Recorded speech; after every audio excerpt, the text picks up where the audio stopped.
Hello, sétimo ano, how's it going, pessoal? Tudo bem com vocês? Espero que sim. Seguimos aqui com a nossa 13ª semana de aulas remotas da Escola Educar, a língua inglesa. E hoje vamos fazer uma revisão aí antes da nossa prova final da primeira etapa, a última prova da etapa, né? Então vamos lá. Vamos falar primeiro do passado simples, tá bom? Na sequência, a gente vai ver aí o there be, que é o verbo haver. Depois vamos ver os possessive pronouns. Depois os advérbios de modo. E aí, no final, tem uma atividade para vocês do Lyrics Training, que vocês gostaram tanto de fazer. E serve também para vocês treinarem aí um pouquinho desse ponto gramatical aí, que é o Simple Past, ok? Então, vamos lá. Na sequência, né, iniciozinho aí, aliás, da nossa revisão para a prova final.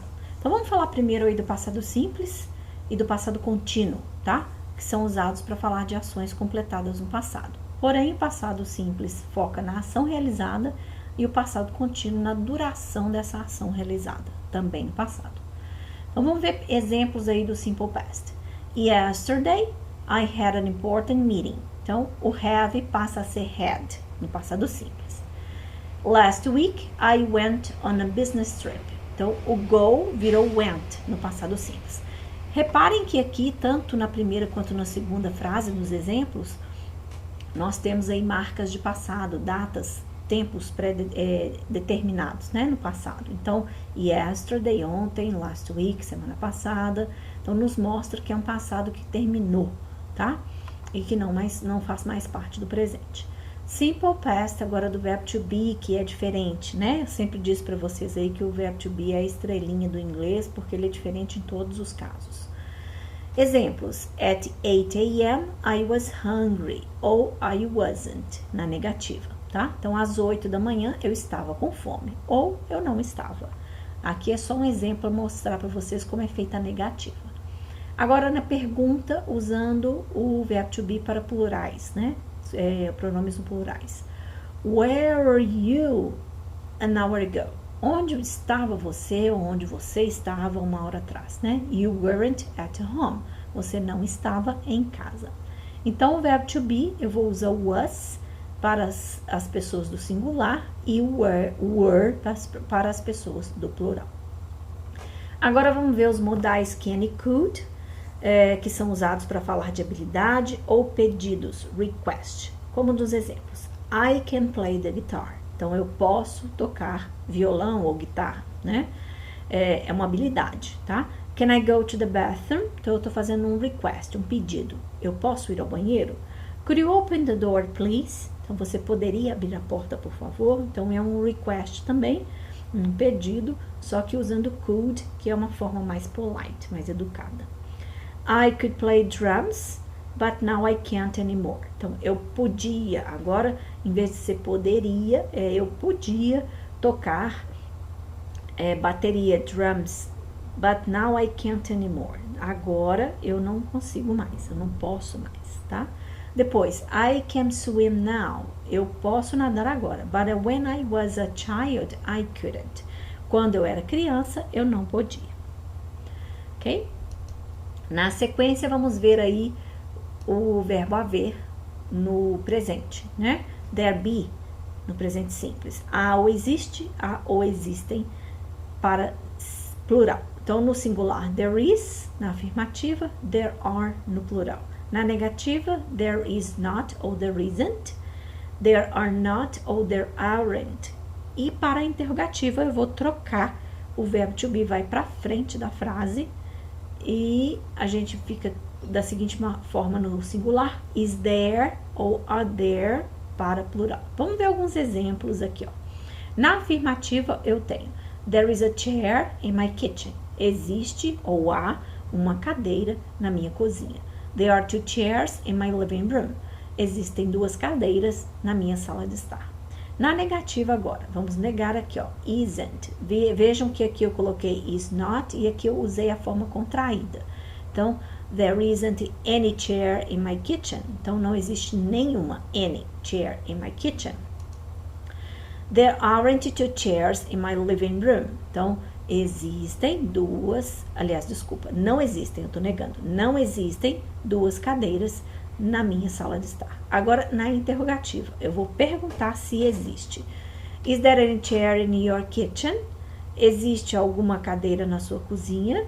Are there two chairs in your living room? Existem duas cadeiras na sua sala de estar? Ok? Então, aí sabemos aí, então, agora, né, relembrando, aliás, que o there mais o verbo to be, sem a partícula to, tá? É o is ou are, né? E there is para singular, there are para plural. Sabemos, então, que essas duas palavrinhas formam o verbo existir ou haver, né? Na sequência, temos aí o possessive pronouns. Aqui nós temos todas as formas do inglês e aqui temos a tradução no português. O que é importante fazer é o seguinte, lembrar que depois do possessive pronouns eu não coloco nenhum substantivo. Vamos ver nas frases. That watch is mine.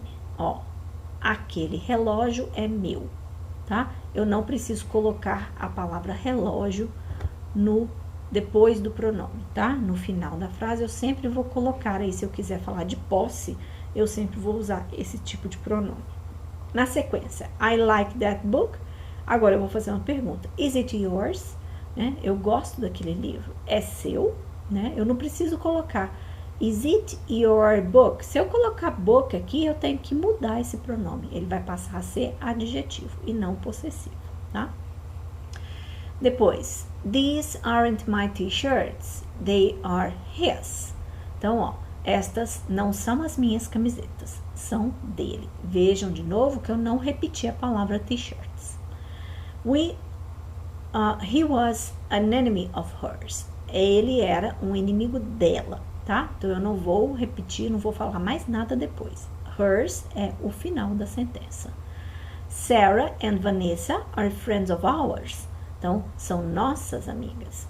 Of ours também, tá? Às vezes aparece com a preposição of, que vai ter um sonzinho de V no final. Of ours, tá? These are my books. Those are yours. Então, eu não preciso repetir de novo a palavra books. Já disse antes, estes são meus livros, aqueles, those are yours, são seus. These notebooks are theirs. Estes cadernos são deles. Ok, gente? Na sequência, temos advérbios de modo, aqueles que ganham LY no final, né? Mas vamos lembrar das regrinhas para a gente poder fazer isso aí, tá? Vamos ver como é que vai ficar.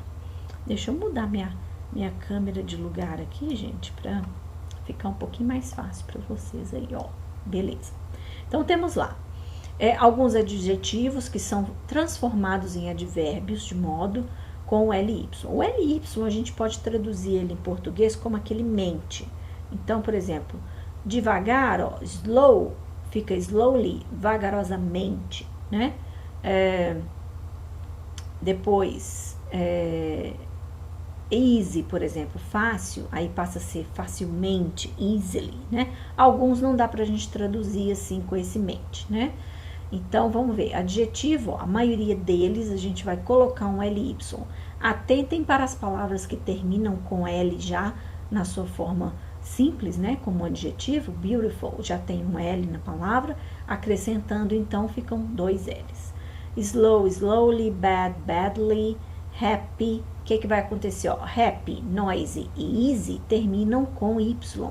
E antes do Y, nós temos consoantes. Então, nós retiramos o Y e colocamos ILY, tá? É como se a gente deslocasse o Y para o final e colocasse o IL, tá? Mas eu prefiro ensinar que a gente retira o Y e coloca o ILY, tá bem? Agora, temos os irregulares. O good vira o well. Gente, não existe goodly. Não existe essa palavra no inglês, tá? O fast não muda, fica fast. E o hard não muda também, vira hard, tá? Igual, fast e hard. Mas vamos atentar aqui, ó, para algumas mudanças. O que acontece? Olha só. Cuidado com as formas de alguns adjetivos ao tentar transformá-los, pois o sentido da frase pode ser alterado. Por exemplo, o hard, que significa duro, pesado, se você passar para hardly, existe essa palavra, ele é diferente do goodly, por exemplo, que não existe, tá? O hardly existe, só que ele a tradução dele muda quando passa para hardly, fica difícil, tá?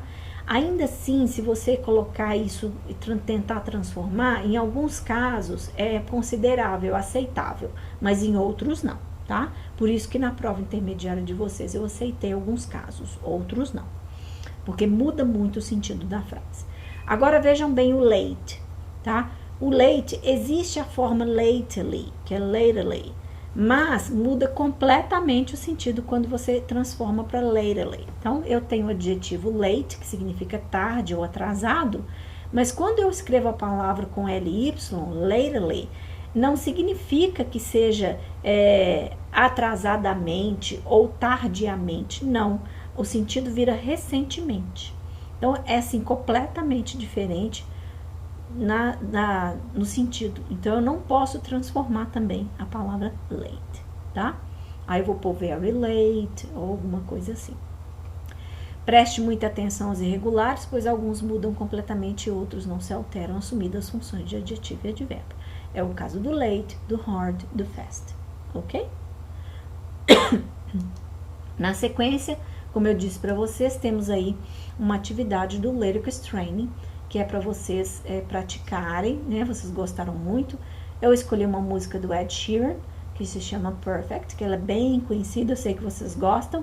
E eu tinha aí que escolher uma música que coubesse nessa revisão de vocês. Então, aí vocês vão treinar passado simples dos verbos, passado contínuo, preposições, um monte de coisa aí com essa música, tá bom? Então, façam a atividade. Aqui está o link para vocês acessarem através do PDF, né? Que eu sempre baixo e deixo para vocês.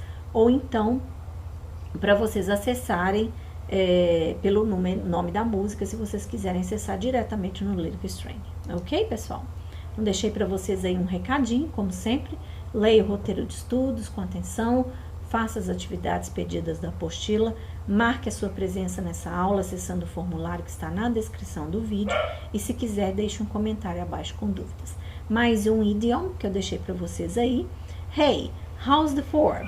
É mais um jeito de dizer, e aí, como você está? See ya, guys!